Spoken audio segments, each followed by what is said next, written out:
You are experiencing a mental health crisis and you are afraid. Imagine you call 311 and a first responder trained in mental health comes to your door. 1 hour later, you are in a safe place with your consent with plans for follow-up care. Isn't this public safety? Some folks are sleeping on benches in the park. Imagine a city employee comes by and they check in to see if you need a place to sleep, food, water, or healthcare. An hour later, those who want a place to sleep have one. Isn't this public safety? Incidents of gun violence are rising in your neighborhood.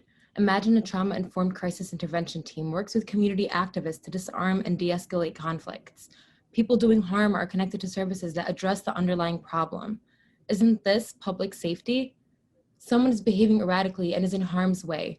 Imagine texting a number and an unarmed urgent responder trained in behavior and mental health comes within 5 minutes. An hour later, that person is safe and getting that support they need. Isn't this public safety? Someone seems to be snooping in car windows on your block. Imagine calling your neighbors who are trained in self-defense and de-escalation who help you approach that person. An hour later, the conflict is resolved and the person responsible is getting the support they need. Isn't this public safety?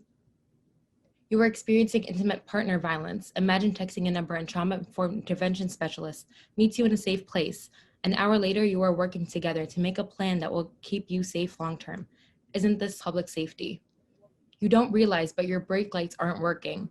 Imagine a city employee signals for you to pull over and says, "Hey, how about I replace those lights for you right here so no one else gets hurt?" An hour later, both lights work and you're at home. Isn't this public safety? Imagine COVID rates are rising in your neighborhood, and instead of cops having to stop people and ticket them for masks, imagine we have a health department in our city, and they work to build community organization to provide those masks. Isn't this public safety? Another world is possible. We just have to imagine it. Thank you.